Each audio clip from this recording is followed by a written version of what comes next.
Hey folks, welcome back to DCS. So today's video is going to be a little bit different from normal because Contention, as of late, have been running like a modern era setup for some tournaments that are going on at the moment. And I've not flown anything with Fox 3s for ages, but I have been itching for an opportunity to fly the Viper like this because since I got the Moza force feedback base and the Pimax headset, there's two things that I can really well utilise for the Viper. The first one is that the Moza actually can be used in a force sensing fashion, so it literally replicates the exact way the actual stick on the Viper works, which is to basically lock it in place, and it has like barely half an inch of play, and it literally senses the pressure that you apply rather than the actual movement of the stick, which is awesome.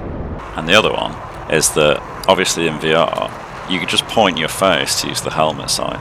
And I've not really flown in VR with anything that has a helmet sight up to now, apart from the Fulcrum.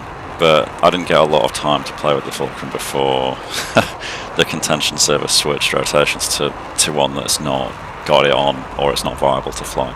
So using the helmet sight and the Moza force feedback base with the Pimax Crystal Super, and I've got the ultra wide module right now. You can see that we're just going full air to air, but I do have a targeting pod on there as well, just to help me see enemy launches and stuff. And I didn't realise at the time because I suck, but I actually forgot to put my RWR on. So it seems that when you hot start the F-16, your RWR isn't on by default, and I didn't even realise. And the worst part is that I did in fact turn my flares on and set the programs and everything. I just never realised that the RWR wasn't on.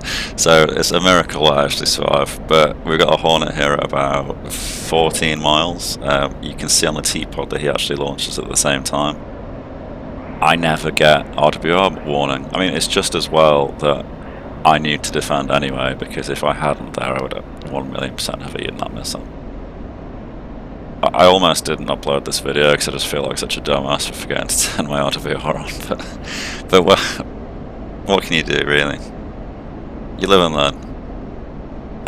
On the upside, it kind of proves that I'm not one for generally hot starting. So if I had hot started the jet, if I hadn't hot started the jet, if I'd actually started it manually, then I wouldn't have made that mistake, but I'm just making excuses at this point. So obviously that missile gets trashed, and I'm basically just heading in to see if we can find this guy within visual range. Now, earlier when I was showing like the head-on shot, you might notice that I'm running like a 5-on-1 loadout, so I've got a single AIM-9X, and my hope here was that I'd be able to use the helmet sight to lock him up within visual range, and then just fire a 9X at him. And I'm not expecting him to not see that coming and not expect it, but it saves me in a way that you really wouldn't anticipate.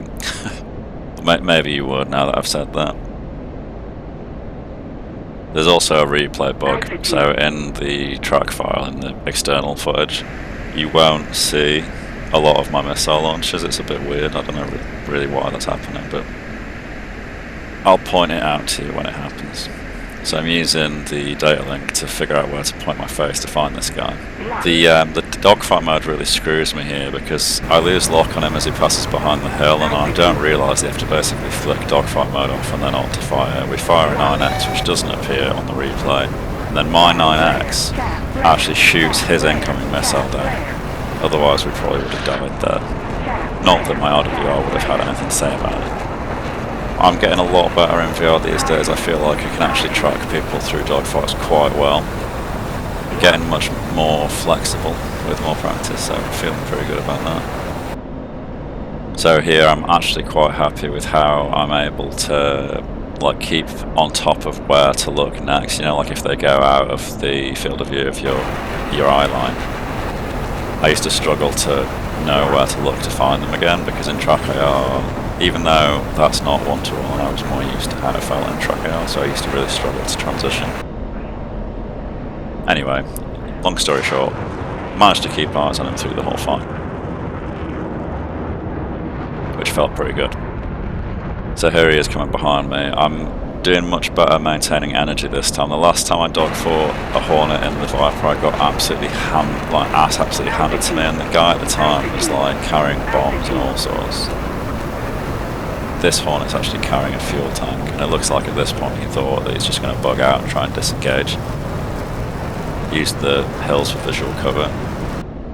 But I actually managed to spot him visually as we come over the ridge, which is, you know, a good plug for the clarity of the Pimax. And we have an AMRAM left, and AMRAMs are pretty brutal close range, so it doesn't have much trouble tracking him down.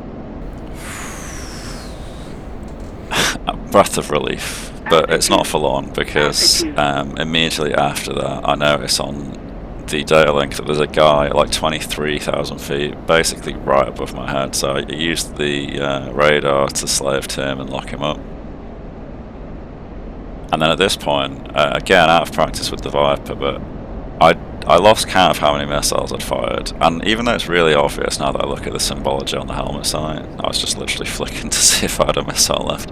You can see when the range scale is on the helmet sight, so it's obvious I've got the AMRAM selected, but I kept like skipping back and forth because I didn't feel like I had a weapon selected. But we foxed through on this guy. Miraculously, he never returns fire.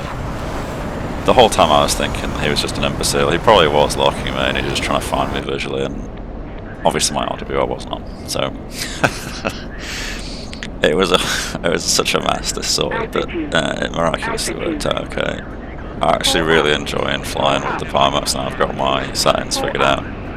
I know this always feels like a massive plug, but genuinely I just have nothing bad to say about it, apart from the fact that my computer's not good enough to max it out, and because of how much massive pain in the arse it is to show you how good it looks on YouTube, because I'm having to use the replay track for this footage because the actual screen mirror footage just looks terrible, even though through the headset it basically looks the same as what you're seeing on the screen right now. Anyway, quite a short one for you today. We get quite a cinematic landing with an MI8 flying overhead. You know, given how good the visibility in the Viper is, look at the left side of the hood, because he's hiding behind it for such a long time. Like, given that there's so little obstructions on in the Viper, but he manages to stay behind the one thing that is actually still there.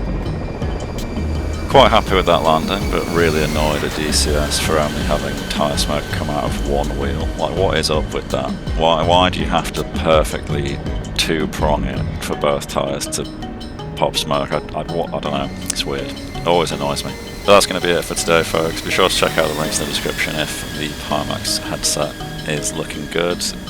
Reminder that we're using the ultra-wide module, and the Pimax have a giveaway going on where if you buy a Pimax Super you can enter a draw to win a 50% discount for a second optical engine, which means that you could theoretically get your hands on the base Super and the ultra-wide, or maybe the ultra-wide and the 57 PPD, or even one of the micro OLED models that are coming out soon, which I kind of hope they send me one off because apparently the performance is better with those. But anyway, that's going to be it from me for today, so thanks a lot for watching again, and hopefully I'll see you in the next one.